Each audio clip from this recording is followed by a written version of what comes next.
what I was going to talk about today, I heard, if you guys know who Benjamin Franklin is, I'm sure you do, one of the founding fathers of the U.S. But I listened to one of his speeches during the Constitutional Convention, and it's really remarkable. But I'll read just parts of it real quick. And he says, because they're basically fighting for 5 weeks, all the 13 colonies, on how to get the Constitution developed, because each colony basically wanted things put so that it was advantageous for their state, and they just couldn't agree on anything. But anyway, he's talking about, and in this speech he's giving it to Congress on how they need to get things together and resolve it. But he says, he talks about it. He says, in this situation of this assembly, groping as it were in the dark to find political truths and scarcely able to distinguish it when presented to us, how has it happened, sir, that we have not hitherto once thought of humbly applying to the Father of lights to illuminate our understanding?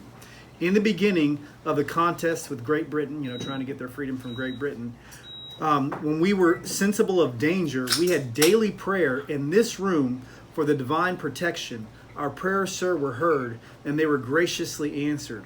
All of us were engaged in the struggle, must have observed the frequent instances of superintending providence in our favor.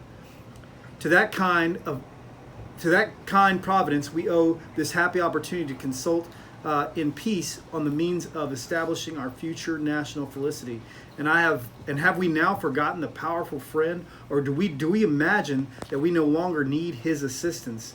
I have lived, sir, long time, and the longer I live, the more convincing proofs I see of this truth, that God governs in the affairs of men. And if a sparrow cannot fall to the ground without his notice, is it probable that an empire can rise without his aid? We have been assured, sir, that the scarce writing, that this sacred writing, except the Lord build, they that labor that build it in vain. And it was just it's really powerful. These are our founding fathers, of America, that are basically saying, things aren't going well. We need to implore God. When we were in danger of life and we were fighting against Great Britain, he says, did we not, they call for prayer and fasting, for the whole nation, basically, to pray and fast. He says, do we not see God move on our behalf? He goes, how is it now that we're not consulting God about getting this Constitution together? And so he says, unless God builds the house, those who labor in vain. And so they began having 2-hour prayer sessions before they had the Constitutional Convention. They started doing that, and they did that even during the times of war and stuff. They would have 2-hour prayer sessions. They said followed by like 3-hour Bible studies.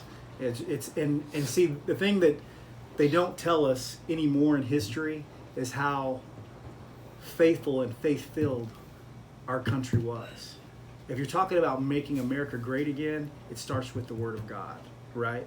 That is what made America great, is when we America was founded on religious freedoms to get away from the British rule, because whoever the king was, dictated how everyone worshiped. You couldn't worship how you wanted to. You had to worship how the king wanted to.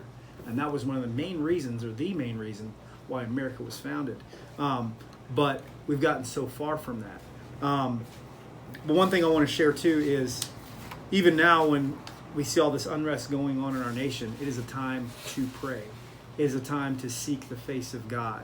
Too many people are shooting their mouths off and not consulting and not spending time speaking to God and then hearing what He's going to speak to us.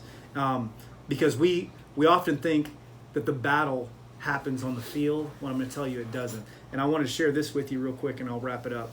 This is in the book of Exodus, and this is where the children of Israel are fighting against Amalek. And Amalek was very powerful, right?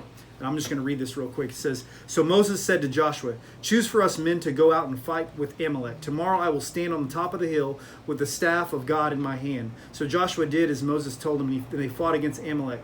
Moses and Aaron and Hur went up to the top of the hill. When Moses held up his hands, Israel prevailed. As he was worshiping God, Israel prevailed. And whenever his hands were lowered, Amalek began to prevail, or began to win the battle. But Moses' hands grew weary, so they took a stone and put it under him, and he sat on it. And while Aaron and Hur helped his hands, one on the other side and the other on the other side. So his hands were steady until the going down of the sun, and Joshua overwhelmed Amalek and his people with the sword. They won the battle. Now the question is, was the battle won on the mountain or was it won in the valley? It was won on the mountain. And that's the thing that we got to realize with our country, with the things that we face. The battle is won on the mountain with our hands up towards God. We're not going to win any argument with just words, right?